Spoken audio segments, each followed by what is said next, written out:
Odell Beckham Jr.'s coming back. Will his health really matter for Mayfield?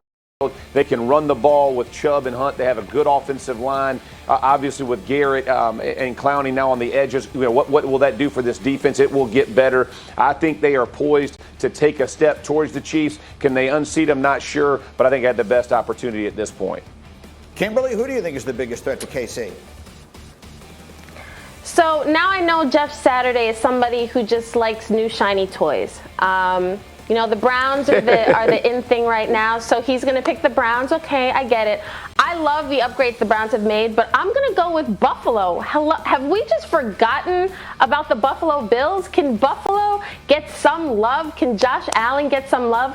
Look, we've seen Buffalo take steps each year. We've seen Josh Allen do a complete 180. This kid has been lights out with him and Stephon Diggs. That chemistry, adding Emmanuel Sanders, like we've seen Buffalo take steps. The Browns, they're in the infancy stages of turning it around. We need to see the Browns actually come back under Kevin Stefanski and do it again. So to me right now, Buffalo is still the team that's going to give the Chiefs the toughest matchup. Right, Browns and Bills, two teams that Kansas City had to play in the playoffs a year ago. Chris Canty, where are you looking? I'm going with the Cleveland Browns, and I hear everything that Kimberly is talking about, but I also remember seeing the Chiefs blast the Buffalo Bills and Baker Mayfield taking that next step as a quarterback. What, are we okay with this? Canty is hedging his pick. I don't know if I'm all right with that. No, Come on, not G, okay. come on. What? He has no faith in. No, that's not real faith in Cleveland. Boo this man. Boo this man. And I've said many times that mine is that rare genius that won't be fully appreciated until long after my time. I think everyone is overlooking a team in their own division. I think the Los Angeles Chargers are going to be the sneaky best team in the AFC this year. The Chargers last year lost 7 of their 9 games by 1 score. They were like 9 plays away from having the best record in the NFL, and they may have the best young quarterback in the NFL. And they had a spectacular draft in which they completely remade a questionable offensive line in front of Justin Herbert. And they have Nick Bosa and a bunch of other studs on that defense. The Chargers were so much closer to being an excellent football team last year than anyone gives them credit for. That, to me, is the team to watch. Before the Chiefs can worry about the Browns or the Bills, they got to get out of their own division. That said, there's one other thing involving Myles Garrett from yesterday that I wanted to share, because we've all seen this great video of him playing basketball, right? Dunking on a bunch of guys, and, they don't look like they should be necessarily. Look at that guy's face. He's trying to guard Myles Garrett. But so they asked the coach yesterday about Myles Garrett's basketball career, and here's what he said. He retired. So congratulations on a great career for Myles. Really proud of him. But he's done. Did you have to have that talk with him, Kevin? He's retired. I feel like it's more of like a Jordan retirement. I went to baseball for a second, / I went to basketball for a second. And I got to go back to what I'm good at, what I usually do, playing football. The next season, you never know. I might go back to basketball. I might go play baseball.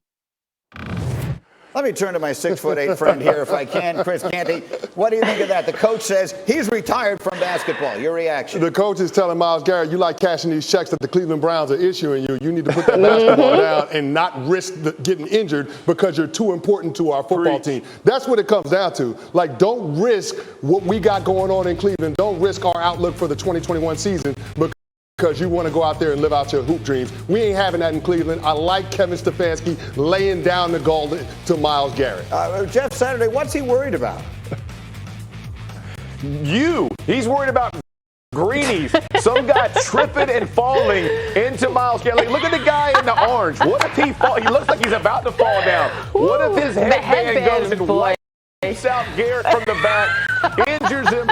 I mean, their season is crushed and devastated, all because some unathletic guy who's at the fitness gym with them hurts them. Like, you cannot risk this. And let me tell you, every other player on that team is with Stefanski. Hey, man, we don't need you out there doing that. We need you on this field helping us win games. All of our checks are dependent on you. Don't risk it for the guy in the headband, man. Good gracious. Everybody panicked when they saw that.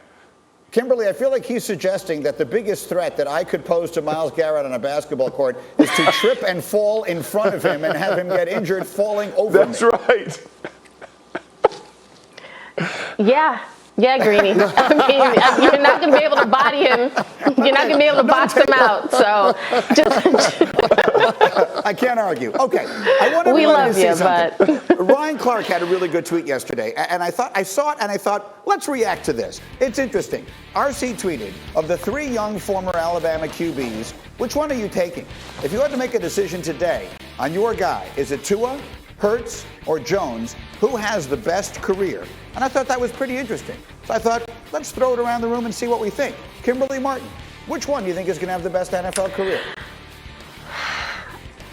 Greeny, to me, it's Mac Jones. And here's why. Out of the 3 guys, I know he's on firm footing.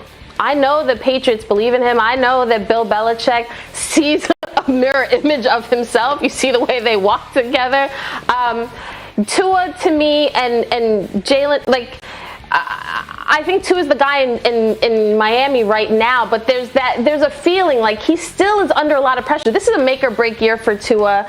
Not really sold on I don't think Philly's sold on Jalen. So to me, Mac Jones, there's the least amount of pressure on him because he knows he's on firm footing. Chris Canty.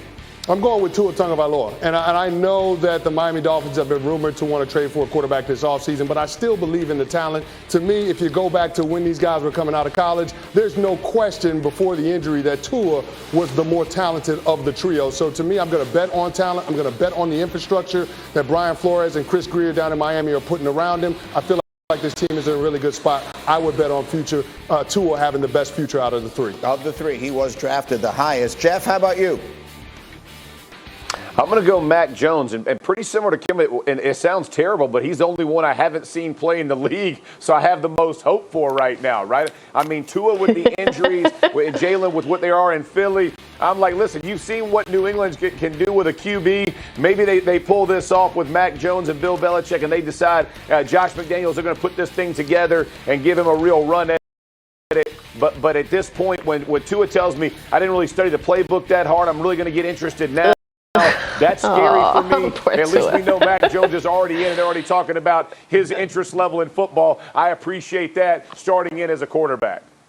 All right, and I'm going to throw my money on Jalen Hurts because there's just something magic about him. There's just something about him I like. I like the makeup. I like the moxie. And I think that team is going to get good much faster than most people recognize.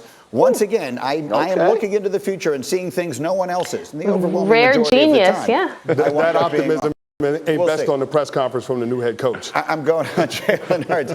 Meanwhile, we got the Women's College World Series starting today in Oklahoma City for the 30th year. We got the first 2 games on ESPN and the app at noon Eastern. James Madison against number 1 seed Oklahoma. Then it's Georgia taking on Oklahoma State. Meanwhile, I wanted you to see this scary moment in the NHL.